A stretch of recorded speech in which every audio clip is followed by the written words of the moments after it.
అన్ని పూజల్లో తొలి పూజ అందుకునే శ్రీ గణపయ్య నవరాత్రులు అయితే వచ్చేసాయండి. నాకు ఇష్టమైన దైవాల్లో మొట్టమొదటిగా అయితే గణేశుడేనండి. అయితే వైజాగ్ లో ఏరియాలో మాకు దగ్గరలో ఉన్న కొన్ని బొమ్మలు అయితే మీకు చూపించబోతున్నానండి. ముందుగా అయితే మా ఇంట్లో తొలి పూజను అందుకొని అక్షింతలు జల్లుకొని మేము బొమ్మలు చూడటానికి అయితే బయలుదేరామండి. మొదటగా అయితే మా వీధిలో పెట్టిన శ్రీ విఘ్నేశ్వరుడు అండి సిద్ధి బుద్ధిల మధ్య అయితే చాలా చక్కగా కనిపించిందండి. చవితి రోజునైతే ఈ పందిరంతా కూడా భక్తులతో నిండిపోయిందండి, చాలా బాగుంది. ఇక రెండవది మా దొండపర్తిలో 54 అడుగుల భారీ గణపతి అండి. మొదటి సంవత్సరంతో పోలిస్తే ఈసారి గణపయ్య బొమ్మ చాలా కళగా అనిపించిందండి. లడ్డు ప్రసాదం కూడా దాదాపు 108 కేజీలతో తయారు చేశారండి.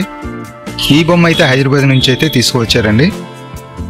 పార్వతీ పరమేశ్వరుల మధ్య విఘ్నేశ్వరుని చూస్తూ ఉంటే ఆ గణపయ్య మనలే చూస్తున్నాడా అన్నంత రియలిస్టిక్ గా ఉందండి. ఈసారి కూడా ఈ దొండపర్తి గణేశుడు అండి నంబర్ 1 స్థానం. ఈ భారీ గణపయ్య నిమజ్జనం అయితే ఈ నెల 25వ తారీఖున అయితే జరగనుందండి.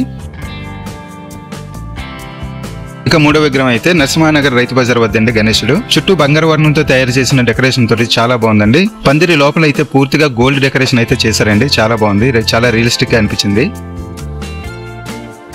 ఇక నాలుగవది బాలయ్య శాస్త్రి లేఅవుట్లు అండి. డెకరేషన్ అయితే మాత్రం చాలా భారీ ప్లేస్ లో చేశారండి.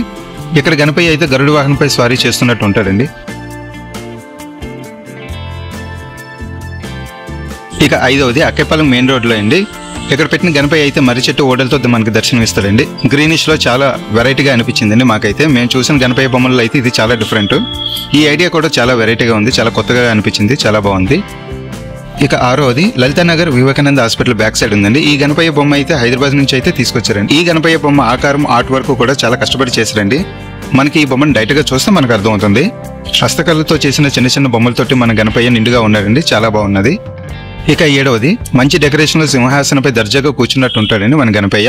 ఇది కూడా మన అక్కేపాలెం మెయిన్ రోడ్ లోనే ఉంటుందండి. గణేశుడు చాలా కళగా ఉన్నాడండి.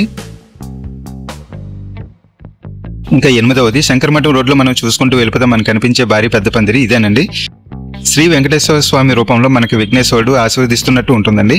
ఈ సంవత్సరం పెట్టిన భారీ విగ్రహాల్లో ఇదొకటి. ఇక్కడ గణపయ్య అయితే ప్రతి సంవత్సరం కూడా డిఫరెంట్ గా పెంచుకుంటారండి. మాకైతే మాత్రం చాలా బాగా నచ్చింది. ఇక తొమ్మిదవది